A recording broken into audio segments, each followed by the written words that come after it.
चाय वाला नाम का चाय वाला है, कभी चाय बेची है ना कभी चाय पी। सरकार अगर दोबारा आ गई तो देश में क्रांति होनी। वो धार्मिकता जब तक खत्म नहीं हो ऐसे ही लोगों का शोषण होता है। ये छोटे छोटे कार्यक्रम एक चिंगारी का काम करें। 22 प्रतिज्ञाओं के ऊपर इन्होंने राजेंद्र पाल गौतम जी से इस्तीफा दे दिया।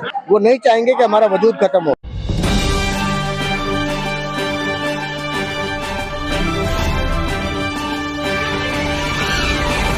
नमस्कार साथियों, मिशन न्यूज में आपका स्वागत है। यहाँ पर जंतर मंतर दिल्ली पर बहुत दूर दूर से लोग आए हुए हैं। संविधान बचाने का एक अभियान चल रहा है, तो काफी लोग संख्या में यहाँ पर उपस्थित है। जानने का प्रयास करते हैं कौन कहाँ से आए। नमस्कार अंकल जी। नमस्कार। कहाँ से आए अंकल जी आप? हम रोहनी से आए हैं, दिल्ली जी। तो किस संबंध में यहाँ पर जंतर मंतर पर आप आज उपस्थित हुए हैं? संविधान बचाओ के संबंध में हम यहाँ पे इकट्ठे हुए हैं और यहाँ पे IRPF फंड जो बनाया गया है उसके अंदर लगभग 150 के करीब पार्टियां सम्मिलित हुई हैं, जो संविधान को बचाने के लिए पूरे पुरजोर कोशिश कर रहे हैं। और वो चाहते हैं कि पूरे देश के सभी गरीब और तबके एक और इकट्ठे होकर संविधान को बचाएं और संविधान को आगे ले जाएं। संविधान के बचाव, क्योंकि जब से बीजेपी सरकार आई है इन्होंने संविधान के भिन्न भिन्न धाराओं में तोड़ मरोड़ करके संविधान को तोड़ने की कोशिश की है। तो आपको कैसे आभास हुआ कि संविधान खतरे में है? देखो जी, संविधान की आर्टिकल्स में अभी तक 14 संशोधन हो चुके हैं, जिसको बीजेपी ने बढ़ा के 232 तक ले गए हैं। ये हर क्षेत्र में चाहते हैं कि संविधान के साथ तोड़ मरोड़ की जाए और संविधान को कमजोर करके इसको एक दिन खत्म कर दिया जाए। ये एकदम तो संविधान खत्म नहीं हो सकता, देश में क्रांति आ जाएगी, लेकिन उसको उसी के वो धीरे धीरे दीमक की तरह संविधान को खाए जा रहे हैं और एक एक आर्टिकल में जहाँ जो कमी दिखती है उसको खत्म करते जा रहे हैं। लेकिन बीजेपी सरकार पर आप आरोप लगा रहे हैं मोदी जी पर कि संविधान को खत्म कर रहे हैं धीरे धीरे करके। वो क्यों संविधान को खत्म करेंगे? एक चाय वाला व्यक्ति संविधान की ही ताकत से आज देश का सबसे ताकतवर प्रधानमंत्री बन चुके हैं, वो इसको क्यों खत्म करेंगे?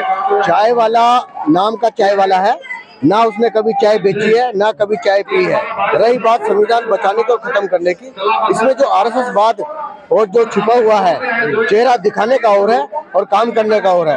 आप देखें, जब से 2014 से बीजेपी आई है ना तो बेरोजगारी बढ़ गई है, महंगाई बढ़ गई है, हर चीज में तराई मची हुई है। और यही सरकार अगर दोबारा आ गई तो देश में क्रांति होनी पक्का है। अगर महंगाई बेरोजगारी बढ़ी है तो फिर दोबारा सरकार को क्यों लोग चुनते हैं? एक्चुअली इन्होंने दो अफीम चटाई हुई है। एक तो धर्म की अफीम चटाई लोगों को चटाई हुई है, जो धर्म के नाम पे, धर्म एक ऐसी अफीम है जिसके नाम पे हर लोग बैठ जाते हैं। हमारी इंडिया के 80% लोग जो धार्मिक है, 80 का 90% जब घट के 80% आ गए हैं। वो धार्मिकता जब तक खत्म नहीं होगी तब तक ये धर्म के अफीम के नीचे ऐसे ही लोगों का शोषण होता रहेगा। और आपको क्या लगता है कि इस तरह से आप कार्यक्रम करके सरकार को हिला सकते हैं? ये छोटे छोटे कार्यक्रम एक चिंगारी का काम करेंगे और यहाँ जितने भी प्रतिनिधि आए हुए हैं डिफरेंट पार्टियों के, डिफरेंट स्टेट्स के, वो लोग यहाँ से कुछ बातें लेके जाएंगे और अपने पार्टी के बहाने इस देश को मजबूत करेंगे, गरीब तबके को जगाएंगे और एक एक आदमी लाखों की बात करेगा और वो उसको देश के गरीबों को और संविधान के बारे में बताएगा, बाबा साहब के बारे में बताएगा और हमारा हित किस चीज में है ये समझाएगा, क्षेत्रवाद जाके, जगह जगह जाके। क्योंकि जो ये IRPF पार्टी बनाई गई है, इसमें लगभग 137 पार्टी जुड़ चुकी है और आगे भी जुड़ने वाली है। जब देश में कोई क्रांति होगी तो ये सब एक बवाल आ जाएगा और एक भूचाल आ जाएगा, ये सारी पार्टियां एक हो जाएंगी। तो ये जो आपका संघ बना है, संगठन बना है, और क्या ये 24 के चुनाव में सत्ता को बदलने के लिए बना है? बिल्कुल बदलने के लिए बना है और ये धीरे धीरे उसकी तैयारियां अभी से चल रही है। जैसे बीजेपी ने RSS के सहारे और दूसरी पार्टियों के सहारे अपनी सत्ता कायम रखना चाहते हैं, इसी तरह हम लोग सत्ता बदलना चाहते हैं।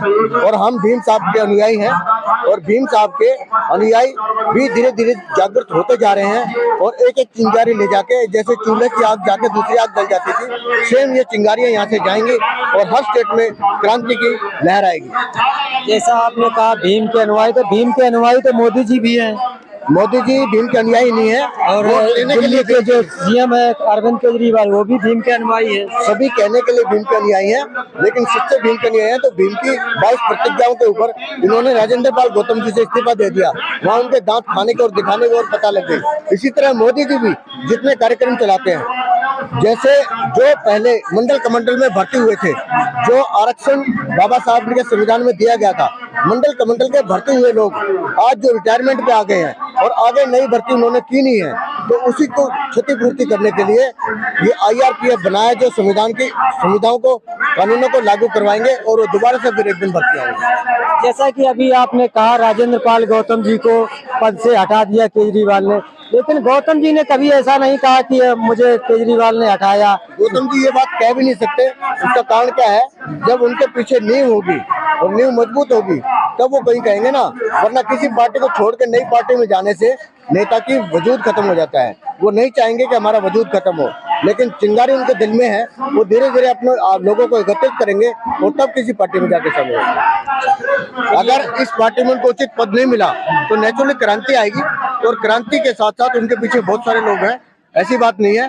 उनके पास लाखों करोड़ों लोग हैं, ऐसी बात नहीं। वो जब चाहेंगे, जब जिस पार्टी में जाएंगे उधर सारे लोग जाएंगे। अभी जो समाचार पत्रों में, टीवी चैनलों में और यूट्यूब चैनलों में सारे जो भी इलेक्ट्रॉनिक तंत्र हैं, सभी में गौतम जी का बहुत कुछ सपोर्ट लोगों ने दिया और लोग साथ में भी हैं। ऐसी बिल्कुल बात आप ठीक कह रहे हो।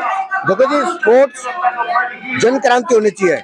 वो जमीन से जुड़े हुए नेता हैं, जो लोगों से जुड़े हुए हैं, जिनके साथ लोग हैं और जो चाहते हैं उनको, उससे क्रांति आएगी, ना कि उनसे।